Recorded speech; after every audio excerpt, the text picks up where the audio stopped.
जानते हैं कि पार्टी में टाइट बदलते रहते हैं और एक नई टीम पिछले हफ्ते पार्टी ने बनाई है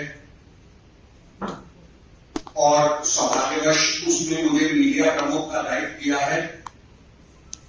तो आज मैं पहली बार आपके समक्ष मीडिया प्रमुख के दायित्व के साथ हूं और हमारे साथ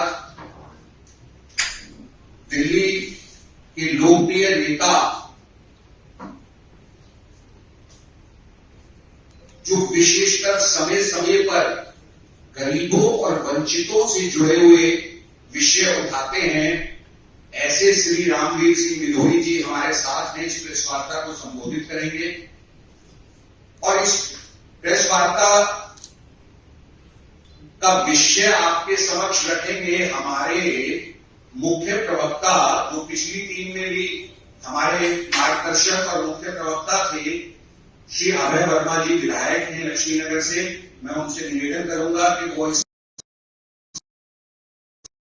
वार्ता का इंट्रोडक्टरी और उसके बाद रामवीर सिंह बिधोई जी इसे संबोधित करेंगे।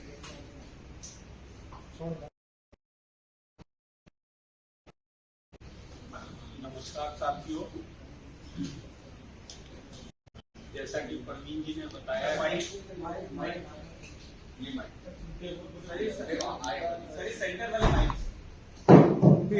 आईडी नहीं आई है ना, माइक आईडी।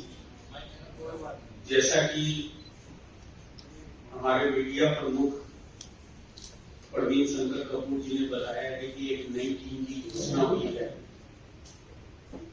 और पार्टी ने फिर से मुझे मुख्य प्रवक्ता की जिम्मेदारी दी है। आप सबके सहयोग और प्यार का मैं लगातार ऋणी रहूंगा, क्योंकि आप सबने पिछले क्रम में भी दिल्ली बीजेपी की खबर या किसी भी प्रकार की कोई भी सूचनाएं आई है तो आपने उसको स्थान दिया। साथियों, दिल्ली सरकार के खिलाफ लगातार उनके कारगुजारियों को लेकर हम आपके बीच में आते रहे और आज का जो विषय है वो दिल्ली के गरीब लोगों के साथ जुड़ा हुआ विषय है।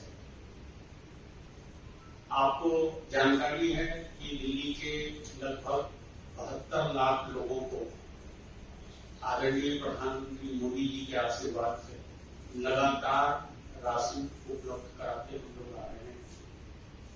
लेकिन दिल्ली सरकार अपनी वाहवाही, अपने पीठ थपथपाने के लिए बहुत सारी खामियां उन्होंने कर रखी है। पिछले दिनों आपको हम ले जाके भी दिखाए थे समय को बात की एक गोडाउन में जहां अनाज उन्होंने बांटा नहीं, सड़ गया अनाज, किसी भी प्रकार के उपयोग के लिए नहीं रहा, गरीब भूखे परेशान होते रहे। लेकिन सरकार के निकम्मेपन के कारण वो अनाज गरीबों तक नहीं पहुंचा।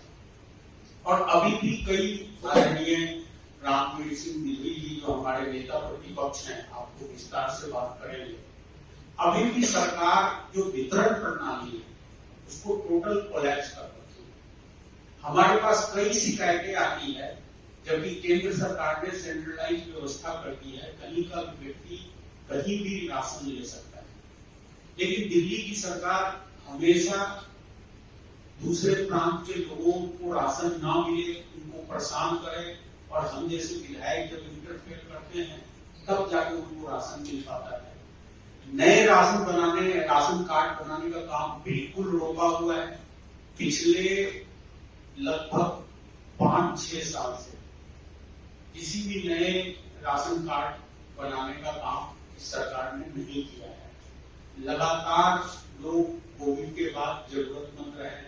आपकी जानकारी में है कि 10 किलो अनाज मोदी जी के माध्यम से मिलता रहा है। लेकिन दिल्ली सरकार की निष्क्रियता और दिल्ली सरकार की कार्य क्षमता में कमी होने के कारण हम मोदी जी का संदेश गरीबों तक नहीं पहुंचा पा रहे हैं। बाकी इस विषय पे विस्तार से हमारे नेता प्रतिपक्ष आदरणीय रामवीर सिंह बिधोई जी बात करेंगे। आदरणीय रामवीर सिंह।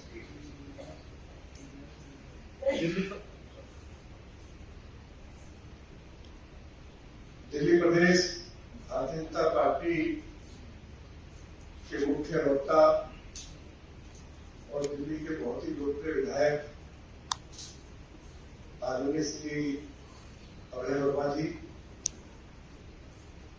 दिल्ली प्रदेश भारतीय जनता पार्टी के मीडिया प्रमुख आदरणीय श्री परवीन शंकर कपूर जी, मीडिया के सभी सम्मानित साथियों, मैं आज आपको कुछ महत्वपूर्ण जानकारियां देना चाहता हूं और मैं चाहूंगा कि दिल्ली सरकार का रिएक्शन भी जो मेरे द्वारा जानकारी आपको दी जा रही है उस पर आप जरूर लें। दिल्ली में 10 लाख प्रवासी श्रमिक है जिनके लिए श्री नरेंद्र मोदी जी की सरकार हर महीने 4 किलो गेहूं, 1 किलो चावल मुफ्त उपलब्ध करवाती है और यह ration one nation one ration card के तहत दिया जाता है, नेशनल फूड सिक्योरिटी एक्ट के तहत।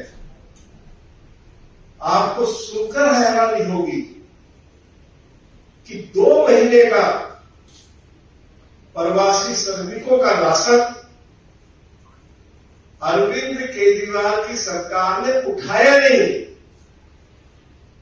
1,25,000 क्विंटल गेहूं और चावल एफसीआई के गोदाम से उठाया नहीं गया। भारत सरकार ने दिल्ली सरकार को पत्र लिखा, उसके बाद रिमाइंडर भेजा।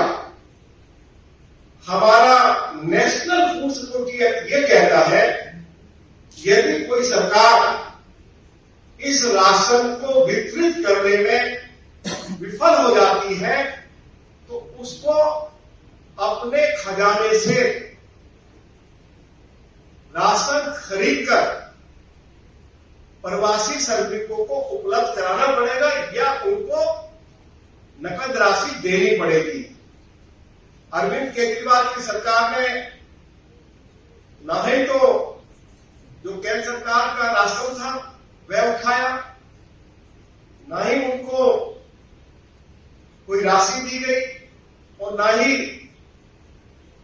दिल्ली सरकार के खजाने से राशन खरीदकर इन 10 लाख प्रवासी श्रमिकों को उपलब्ध कराया गया। दूसरी बात मैं यह कहना चाहता हूं कि अरविंद केजरीवाल की सरकार ने 1 महीने से जो नेशनल फूड सिक्योरिटी एक्ट के तहत 72 लाख लोगों को 4 किलो गेहूं, 1 किलो चावल भेजा जाता है। पिछले 1 महीने का लगभग 1,24,000 क्विंटल चावल एफसीआई के गोदाम से उठाए नहीं है और बेचारे 72 लाख दिल्ली के गरीब राशन कार्डधारी वो राशन की दुकानों पर धक्के खा रहे हैं। तीसरी बात मैं आज मीडिया के माध्यम से अरविंद केजरीवाल की सरकार से पूछना चाहता हूं कि हर 5 साल के बाद राशन कार्डों का नवीनीकरण होता है। कितने लोगों की मृत्यु हो गई, कितने लोग दिल्ली छोड़कर चले गए, उनके राशन कार्ड रद्द हो गए। आपको हैरानी होगी कि लास्ट जो नवीनीकरण हुआ था वह 2013 में हुआ जब दिल्ली में शीला दीक्षित की सरकार थी और तब से लेकर आज तक पिछले 10 सालों में राशन कार्डों का नवीनीकरण नहीं हुआ। 2 बार नवीनीकरण हो जाना चाहिए था, क्या प्रवीण शंकर जी? लेकिन 1 बार भी नहीं हुआ। आपको जानकर हैरानी होगी कि पिछले 8 या 9 सालों में लगभग 6 लाख लोगों ने राशन कार्ड बनाने के लिए आवेदन किया है और यह मामला हाईकोर्ट में भी गया है। हाईकोर्ट ने दिल्ली सरकार को फटकार लगाई है और दिल्ली सरकार ने हाईकोर्ट में स्वीकार किया है कि लगभग 3 लाख लोगों ने राशन कार्ड बनाने के लिए आवेदन किया है, लेकिन यह संख्या लगभग 6 लाख है। तो आखिर हम पूछना चाहते हैं कि कोर्ट भी डायरेक्शन दे रहा है और उसके बावजूद भी अरविंद केजरीवाल की सरकार गरीब लोगों को नए राशन कार्ड बनाकर क्यों नहीं दे रही है, इसका जवाब अरविंद केजरीवाल दे। दिल्ली विधानसभा के अंदर भी ये मुद्दा हमने अनेकों बार उठाया है। भाजपा के सभी विधायकों ने ये मुद्दा बहुत जोर शोर से उठाया है और अरविंद केजरीवाल ने आश्वासन भी दिया कि हम दिल्ली में नए राशन कार्ड बनाने का कार्य शुरू करेंगे, लेकिन उसके बावजूद भी शुरू नहीं हुआ। मैं पूछना चाहता हूं अरविंद केजरीवाल को कि ये जो राशन दिल्ली के लोगों को दिया जाता है, आज 72 लाख लोगों को जो राशन दिया जा रहा है, 4 किलो गेहूं 1 किलो चावल प्रत्येक व्यक्ति को, यह राशन श्री नरेंद्र मोदी जी की सरकार की ओर से मुफ्त दिया जा रहा है। ट्रांसपोर्टेशन के ऊपर जो खर्चा होता है वह मोदी जी की सरकार करती है और जो फेयर प्राइस शॉप्स के दुकानदार हैं उनको जो कमीशन दिया जाता है वह कमीशन भी मोदी जी की सरकार देती है। केवल अरविंद केजरीवाल की सरकार की इतनी सी जिम्मेवारी है कि एफसीआई गोदाम से उठाकर उस राशन को फेयर प्राइस शॉप पर पहुंचा दे। उस काम में भी अरविंद केजरीवाल की सरकार पूरी तरह से विफल रही है। मैं दिल्ली के ऑनरेबल लेफ्टिनेंट गवर्नर से मांग करता हूं कि दिल्ली के food and civil supply minister को तुरंत उनके पद से उनको बर्खास्त कर देना चाहिए, क्योंकि जैसे श्री अभय वर्मा जी ने कहा है कि दिल्ली में राशनिंग वितरण प्रणाली पूरी तरह से उलझ कर गई है। इसलिए आज हम इस प्रेस कॉन्फ्रेंस के माध्यम से food and civil supply minister का इस्तीफा मांगते हैं, क्योंकि दिल्ली के गरीबों को जो राशन भेजा जा रहा है वह उस राशन को गरीबों तक पहुंचाने में अरविंद केजरीवाल की सरकार पूरी तरह से फेल हो गई है। बहुत बहुत धन्यवाद।